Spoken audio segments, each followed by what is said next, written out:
Salut à tous, me saluez dans le nom de Jésus-Christ.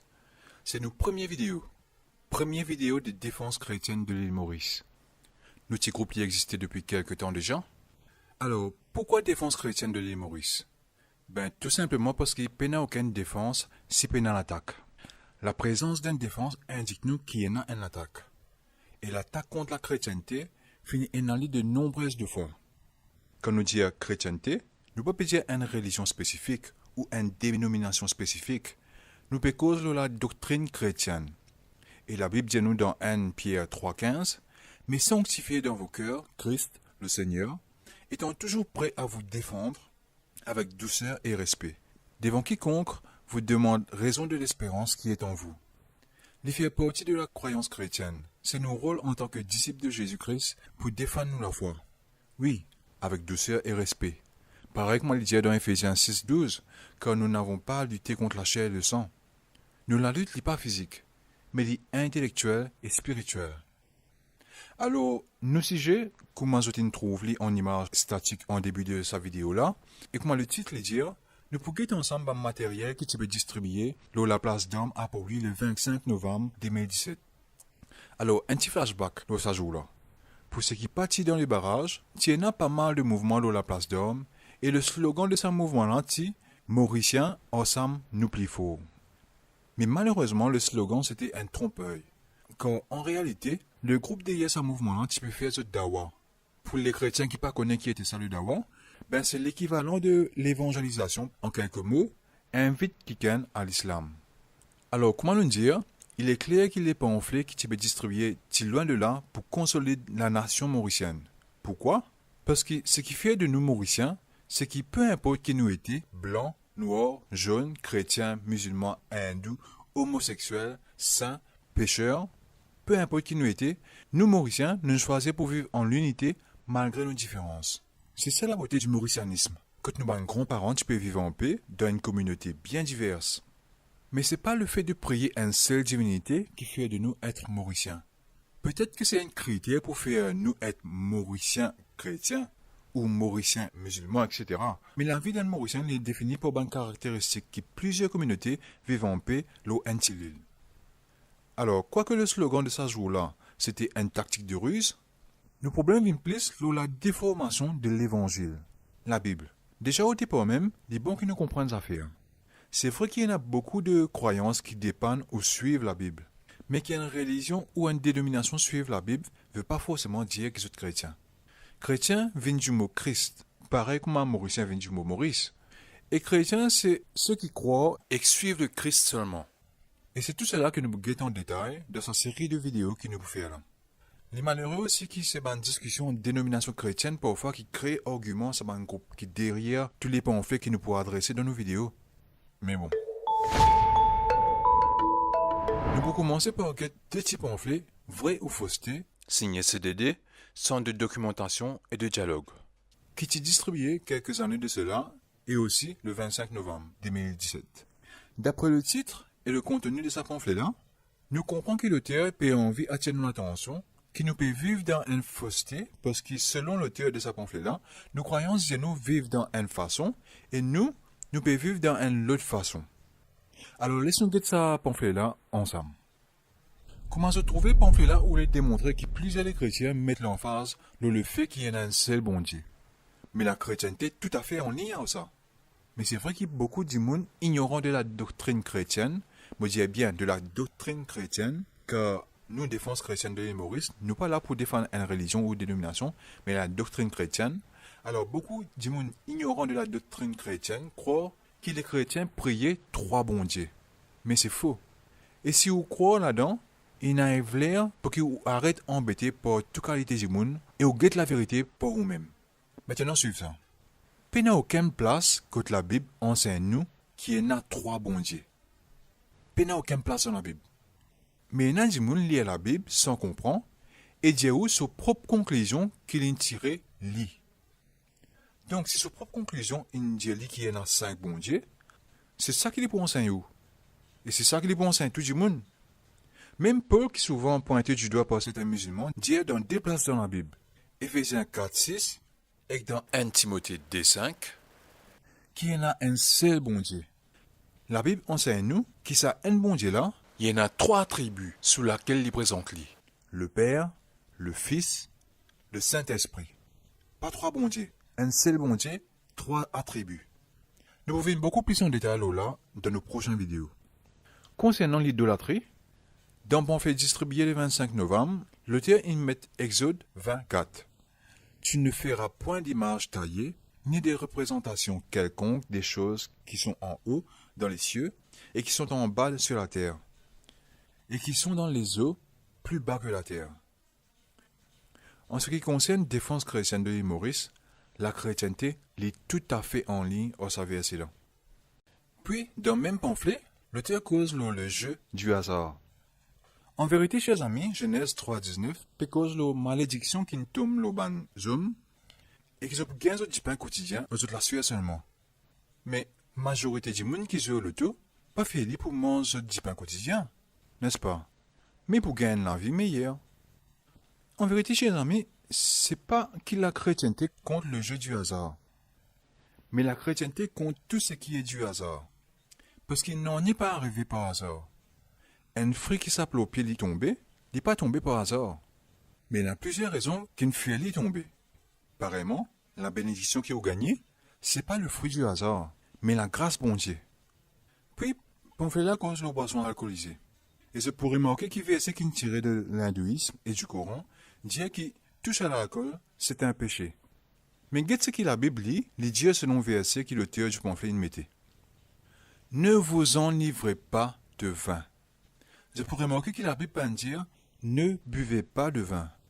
Mais il dit ne vous enivrez pas de vin. Enivrer vient du mot ivre. Et quand est-ce qu'il vous vient ivre? Quand il y a l'excès d'alcool, l'excès du vin par exemple. Parce qu'il n'y a pas tout le monde qui boit du vin qui vient ivre, n'est-ce pas? Au contraire, la Bible mentionne plusieurs fois la consommation du vin. Par exemple, Genèse 27, 25, Ecclésiaste 9, 7, Jean 2, 1 à 11, là Jésus fait un miracle et donne du vin pour boire. Troisièmement, le pamphlet maintenant cause l'indécence. Encore une fois, je pourrais remarquer que les écritures venant de l'hindouisme et du Coran disent qu'une bonne femme bien mettre voile. Mais dites bien verset qu'ils ont mis dans la Bible qui dit toutes les femmes qui priaient ou qui prophétisaient la tête découverte fait honte à son chef, car c'est exactement comme si elle était une femme à la tête rasée. Première affaire que nous pouvons pas constater dans un verset là, c'est que verset là pas dire qu'une bonne femme bien morcée au voile. Verset là peut cause bonne femme qui priait et qui prophétisait. Deuxièmement, même si ça verset là pas en ligne avec le titre, verset là est tiré hors de ce contexte. Parce que quand on continue à lire dans le même chapitre, je peux trouver que dans verset 14 et 15, il dit la nature elle-même ne vous enseigne-t-elle pas que c'est une honte pour l'homme de porter de longs cheveux? Comment vous entendez? Il n'est pas un péché, une honte, mais que c'est une gloire pour la femme d'en porter, parce que la chevelure lui a été donnée comme voile. Vous trouvez que la Bible dit? Est-ce qu'ils n'ont pas connu qui chevelure d'une femme, c'est un voile pour lui? Il est bon qu'ils comprennent que la Bible, ni moi, pas paye en scène l'indécence. Dans 1 Timothée 2,9, la Bible dit, entre autres, « Je veux aussi que les femmes soient vêtues d'une manière décente. » Mais concernant la voix sur la femme, encore une fois, c'est un verset qui est tiré hors contexte pour arranger ton argument. Cinquième point de ce pamphlet là. Là-dedans, l'auteur du pamphlet insère plusieurs écritures, encore une fois, pour démontrer qu'il a venu du prophète de l'islam, les types prédire. Encore une fois de plus, nous pouvons que la Bible dit, dire, d'après le verset qu'il l'auteur même il marqué là-dedans. Il vous est avantageux que je m'en aille, car si je ne m'en vais pas, le consolateur ne viendra pas vers vous. Mais si je m'en vais, je vous l'enverrai. Là-dedans, c'est Jésus qui peut causer là. Je pourrais remarquer qu'il a dans le pamphlet là, l'auteur enlève carrément le mot consolateur et les remplace par paraclite, Mohammed en bracket. Nous ne pouvons pas poser nous-mêmes la question, comment l'auteur il arrive à sa conclusion là? Eh bien, le procédé il passe comme ça. Le mot consolateur, il vient du mot paraclite, en grec, qui est capable d'être interprété aussi comme assistant légal, assistant, ou intercesseur, ou un soutien, etc. et il fait référence à une personnalité. Alors, nous trouvons-nous dans une impasse. Vu que le Saint-Esprit aussi, la Bible présente-lui comme un être indépendant du Père et du Fils. Alors, qui Jésus nous redire par paraclite ou consolateur? Est-ce qu'il nous est capable de spéculer et mettre ce qui nous envie? À noter que peu importe qui y était, à la fin de ce qui nous finit de lire, il dit que c'est Jésus qui peut envoyer lui. Bon, retournons. Nous payons pour spéculer là. Quand la Bible nous donne suffisamment de détails, là c'est qui venu. Dans verset 13, il dit, quand le consolateur sera venu, l'esprit de vérité, il vous conduira dans toute la vérité. Comment trouver? Il suffit pour lire en contexte pour comprendre ce qu'il l'auteur du pamphlet in fait. Oui, parce que Jésus lui-même, il finit de dire dans le même chapitre, mais dans ce verset 13, que quand il dit consolateur, il peut faire référence à l'esprit de vérité. Rien de plus, chers amis. Nous pouvons pas spéculer, car Jésus lui-même, il finit de tout critère qui est besoin concernant le paraclite. Et dans verset 14, Jésus dit qu'il est le consolateur pour glorifier Jésus. Ça veut dire le consolateur pour donner gloire à Jésus. Il ne pas mettre à Dieu, Jésus. Et dans l'autre pamphlet, encore une fois, l'auteur du pamphlet il tire référence de l'hindouisme et du Coran pour encore une fois c'est démontrer que le prophète de l'islam t'y prédire. Laissons nous verset là. Bien-aimés, n'ajoutez pas foi à tout esprit, mais éprouvez les esprits pour savoir s'ils sont de Dieu. Car plusieurs faux prophètes sont venus dans le monde. Reconnaissez à ceci l'esprit de Dieu. Tout esprit qui confesse Jésus-Christ venu en chair est de Dieu. Ici, ce que l'auteur peut envie de faire nous comprendre, c'est que Jésus est simplement un homme. Tout esprit qui confesse Jésus-Christ est venu en chair est de Dieu. C'est totalement raté si c'est le cas. Parce que ça verset-là est en conformité avec Jean N.N. Bien sûr, encore une fois, tirez hors contexte biblique ou pour capable de déformer. Mais dans le contexte biblique et dans Jean N.N., quand il dit au commencement était la parole. Et la parole était avec Dieu. Et la parole était Dieu. Et dans le même chapitre, le verset 14, il dit et la parole a été faite chair. Et elle a habité parmi nous, pleine de grâce et de vérité, et nous avons contemplé sa gloire. Une gloire comme la gloire du Fils unique du Père. Vous trouvez qu'il dit dans le verset 14? C'est même sa parole qui était Dieu là. C'est même sa parole là a été faite chair. De l'autre côté, chers amis, verset que l'auteur du pamphlet incité, c'est un verset bien important quand il mentionne un des critères de l'Antichrist.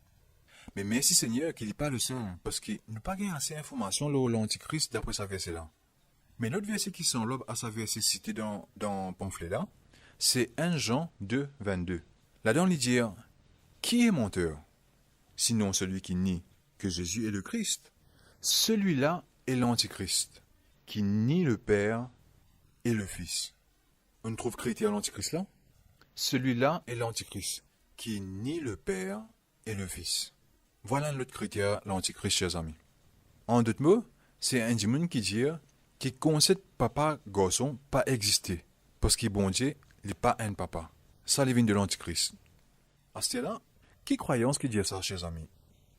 Nous pouvons trouver tout cela dans nos prochaines vidéos, que nous pourrons adresser un pamphlet totalement destiné à Jésus, la foi chrétienne et les chrétiens. Je vous recommande fortement pour suivre nos prochaines vidéos, que nous allons en profondeur dans toutes nos bonnes explications et démontrer quelle qualité pièges et tactiques formées sur l'incompréhension qui peut servir pour embêter certains démons et même certains chrétiens qui faiblent dans la doctrine chrétienne.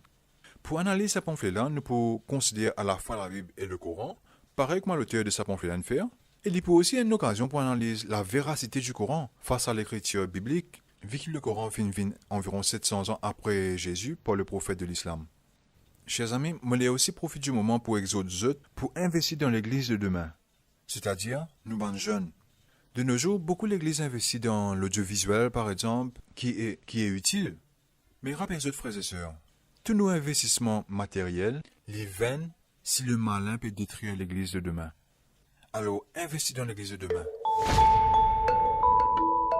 Si vous trouvez cette vidéo-là importante, partagez-la. Download-la, partagez-la à des gens qui sont vulnérables à toutes sortes de doctrines qui peuvent déformer l'évangile. C'est ce qui nous rejoint dans nos prochaines vidéos. Que la paix du Christ l'y accompagne.